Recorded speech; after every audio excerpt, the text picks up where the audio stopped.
పోసాని కృష్ణమురళి తీవ్ర అస్వస్థతకు గురయ్యారు. గత రాత్రి నుంచి ఛాతీ నొప్పితో బాధపడుతున్నారు పోసాని. దీంతో మొదట రాజంపేట సబ్ జైలు నుంచి ప్రభుత్వాసుపత్రికి తరలించారు.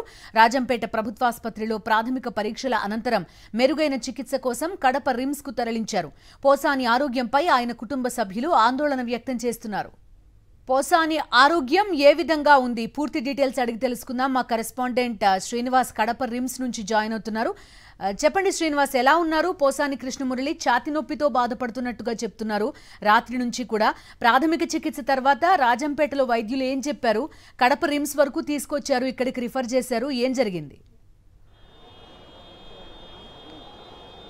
ఇంకా కడపకైతే చేరుకోలేదు బిందు. అయితే పూర్తి స్థాయిలో ఆయనకి కొంత ఈసీజీ తీసి రాజంపేట ప్రభుత్వ ఆసుపత్రిలో, ఆ తర్వాత ఫర్దర్ టెస్టుల కోసం అని చెప్పేసి కడప రిమ్స్కు తరలిస్తున్న పరిస్థితి ఉంది. ఆయన మార్గ మధ్యంలో ఉన్నారు. మరి కొద్దిసేపట్లోనే కడప రిమ్స్ ఆసుపత్రికి వచ్చి మరిన్ని వైద్య పరీక్షలు ఆయనకు నిర్వహించేటటువంటి పరిస్థితి ఇక్కడ స్పష్టంగా కనిపిస్తుంది. మరోవైపు ఏదైతే నిన్న రాత్రి నుంచి కూడా ఆయనకి తీవ్రమైనటువంటి ఛాతీ నొప్పి వస్తుంది అని చెప్పేసి ఆయన ఏదైతే అక్కడ ఉన్నటువంటి రాజంపేట సబ్ జైలు అధికారులకు కూడా తెలియజేసినటువంటి పరిస్థితి అయితే ఉంది. ఈ రోజు ఎవరైతే వైఎస్ఆర్సీపీ ఎమ్మెల్యే ఆకేపట్ట అమర్నాథ్ రెడ్డి వెళ్ళినప్పుడు కూడా తన కొంత గుండె నొప్పిలాగా ఉంది అని చెప్పి ఆయన చెప్తున్నటువంటి పరిస్థితి స్పష్టంగా కనిపిస్తుంది. అయితే ఈ నేపథ్యంలోనే ఆయన కూడా ఏదైతే జైలు అధికారులకి రిక్వెస్ట్ చేయడం జరిగింది, ఆయనకి ఆల్రెడీ ఒక సర్జరీ కూడా జరిగినటువంటి నేపథ్యంలో గుండె నొప్పికి సంబంధించినటువంటి ఏదైతే చికిత్స కావాలో ఆ చికిత్స ఇమీడియట్గా చేయించేటటువంటి కార్యక్రమం చేయాలని చెప్పేసి ఆయన కూడా రిక్వెస్ట్ చేయడం జరిగింది. ఆయనకి ఏదన్నా జరిగితే ఈ ప్రభుత్వమే బాధ్యత వహించాల్సి ఉంటుంది అనేది కూడా ఆయన హెచ్చరించినటువంటి నేపథ్యం అవుతుంది. సో ఇమీడియట్గా ఏదైతే ఆయన నొప్పి ఉంది అని చెప్తే పై అధికారులతో మాట్లాడిన తర్వాత ఇమీడియట్గా ఆయన్ని ఏదైతే రాజంపేట ప్రభుత్వ ఆసుపత్రికి తరలించినటువంటి పరిస్థితి. అక్కడ ప్రాథమికంగా కొన్ని టెస్టులు మాత్రమే చేశారు, ఈసీజీ మాత్రమే చేశారు. ఇంకా ఫర్దర్గా ఏదైనా ఇంకా మరిన్ని పరీక్షలు నిర్వహించాలి, ఎందుకంటే జిల్లా హెడ్ క్వార్టర్లో అన్ని సౌకర్యాలు ఉంటాయి కాబట్టి రిమ్స్ ఆసుపత్రికి తరలిస్తున్న పరిస్థితి స్పష్టంగా కనిపిస్తుంది. మరి కొద్దిసేపట్లోనే ఆయన్ని కడప రిమ్స్కు తీసుకొచ్చే అవకాశం ఉంది. ప్రస్తుతం మార్గ మధ్యంలో ఉన్నారని చెప్తున్న పరిస్థితి. ఎందుకంటే ఆయన అరెస్ట్ చేసినప్పుడే స్పష్టంగా చెప్పారు, నాకు కొన్ని హెల్త్ కండిషన్స్ ఉన్నాయి, నేను ఆసుపత్రికి వెళ్ళి చికిత్స చేయించుకోవాల్సిన పరిస్థితి ఉంది, రేపు ఒక్కరోజు టైం ఇవ్వండి, నేను చికిత్స చేయించుకొని అన్నీ కూడా మళ్ళీ మీకు విచారణకు పిలిస్తే వస్తానని కూడా చెప్పినప్పటికీ కూడా పోలీసులు ఈ ప్రభుత్వం వినకుండా ఆయన్ని అర్ధరాత్రి పూట అరెస్ట్ చేసి తరలించినటువంటి పరిస్థితి ఉంది. దాదాపు 2 రోజుల పాటు ఆయన ట్రాన్స్పోర్ట్లో కానీ కోర్టులో కానీ 2 రోజుల పాటు ఆయన అక్కడే ఉన్నటువంటి పరిస్థితి ఉంది. మరి ఆయన తీసుకున్న ఎటువంటి ఆహారం తీసుకున్నారో లేదా ఆయన హెల్త్ కండిషన్స్ బట్టి కూడా తెలియదు. ఆయనకు మందులు కూడా మరి అందించారా, ఎలా చేశారా లేదా అనేది కూడా తెలియని పరిస్థితి. ఎందుకంటే ఓబులవారిపల్లి పిఎస్కు తీసుకొచ్చినప్పుడు ఒకే ఒక్క వైద్యుడు ఎటువంటి ఎక్విప్మెంట్ లేకుండా వచ్చి చెక్ చేసి ఆయన ఆరోగ్య పరిస్థితి అయితే స్టేబుల్గా ఉంది, కానీ ఆయన ఏదైనా కనుక స్ట్రెస్కి గురైతే, ఏదైనా ఒత్తిడికి గురైనట్లయితే కనుక ఆయనకి సంబంధించి ఏదైనా ఈ స్ట్రోక్ లాంటిది వచ్చేటువంటి అవకాశం ఉందని చెప్తున్నటువంటి నేపథ్యం అయితే స్పష్టంగా కనిపిస్తుంది. మల్టిపుల్ ఆరోగ్య సమస్యలు ఉన్నట్టున్నాయి. ఆరోగ్యం అయితే ఒకటి గుండె నొప్పిగా ఉందని చెప్తున్నారు, సర్జరీ చేయించుకున్నారు, గొంతు నొప్పి, అదేవిధంగా గ్యాస్ట్రైటిస్ ఉంది, ఎడమ భుజం నొప్పిగా ఉంది, అది ఎంఆర్ఐ తీయించుకోవాలని ఆయన మీరు చెప్పినట్టుగా వెళ్లే ముందు అరెస్ట్కి ముందు కూడా ఆయన పోలీసులను అడగడం జరిగింది. 66 ఏళ్ల వయసు దట్టు కూడా, అయినా కూడా కొంత లాంగ్ అవర్స్ జర్నీ చేయించారు. కోర్టులో కూడా ఆల్మోస్ట్ 12 అవర్స్ ఉండాల్సిన పరిస్థితి. ఇప్పుడు మళ్ళీ కూడా విచారణ పేరుతో 6 గంటలు ఆ రోజు ఉంచిన పరిస్థితి.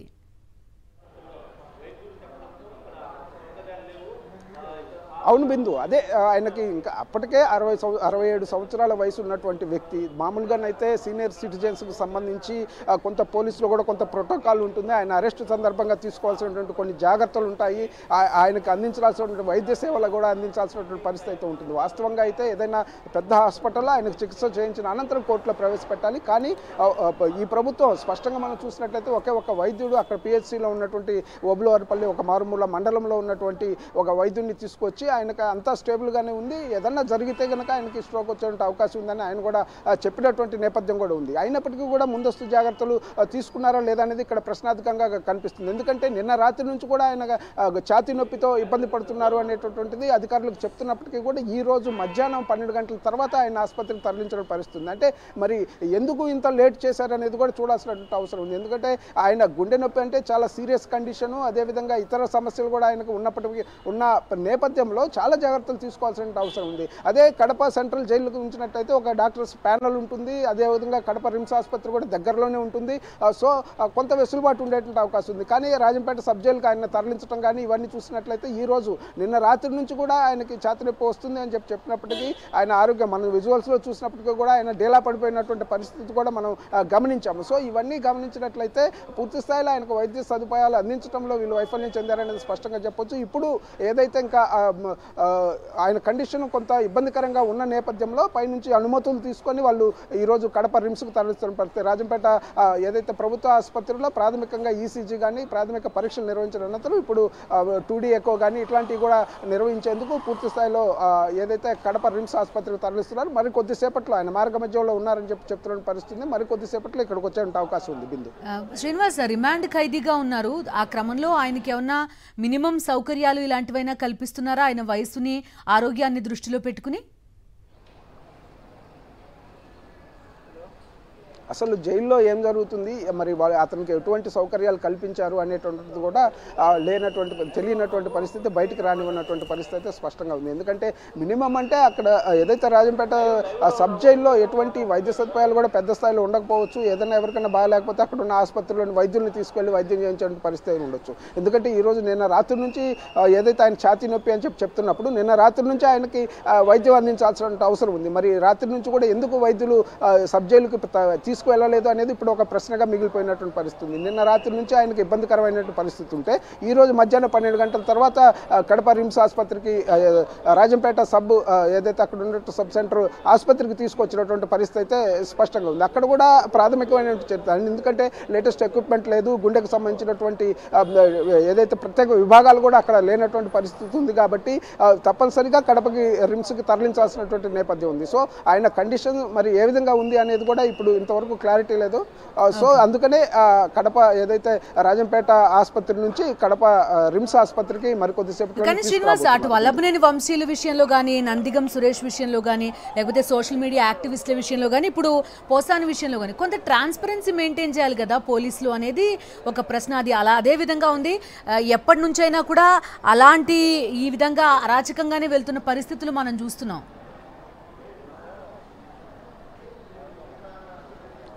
ఇప్పుడు మనం పోసాని కృష్ణమురళి కేసుని కనుక పరిశీలించినట్లయితే దీంతో పాటు దాదాపు ఇంకొక 16 కేసుల్ని దీంతో అటాచ్ చేసినటువంటి పరిస్థితి. 16 స్టేషన్ల నుంచి పీటీ వారెంట్లు వస్తాయనేటువంటి ప్రచారం కూడా ఒకటి జరుగుతున్న పరిస్థితి. ఒక్క కేసులో ఆయన అదుపులోకి తీసుకొని ఇప్పుడు రాజంపేట సబ్ జైల్లో ఉంచితే ఇంకా పీటీ వారెంట్లు తీసుకుని ఇతర స్టేషన్స్ నుంచి కూడా పోలీసులు వచ్చి మళ్ళీ ఆయన అదుపులోకి తీసుకోవటం, మళ్ళీ కోర్టులో ప్రవేశపెట్టడం, మళ్ళీ అక్కడ మెజిస్ట్రేట్ ఏదైనా నిర్ణయం తీసుకుంటే మళ్ళీ ఇట్లా 1 by 1 ఒకవేళ ఒక కేసులో బెయిల్ వస్తే మరొక కేసులో ఆయన అరెస్ట్ చేయాలనేటువంటి ప్రయత్నాలు కూడా సాగాయని అనేది నిన్న ఆయనకు సంబంధించిన అడ్వకేట్ పొన్నవోలు సుధాకర్ రెడ్డి కూడా చెప్తున్న పరిస్థితి ఉంది. అంటే ఒక పారదర్శకత అనేది లేదు. ముఖ్యంగా వైద్యానికి సంబంధించినటువంటి పారదర్శకత అంతకన్నా కనిపించడం లేదు. నిన్న రాత్రి నుంచి ఆయనకి చెస్ట్ పెయిన్ అని చెప్తున్నప్పుడు ఈ రోజు 12 గంటలకు ఆసుపత్రికి తీసుకురావడంలోనే ఈ ప్రభుత్వం ఎంత నిర్లక్ష్యంగా వ్యవహరిస్తుంది అనేది కూడా మనం స్పష్టంగా గమనించవచ్చు. బిందు.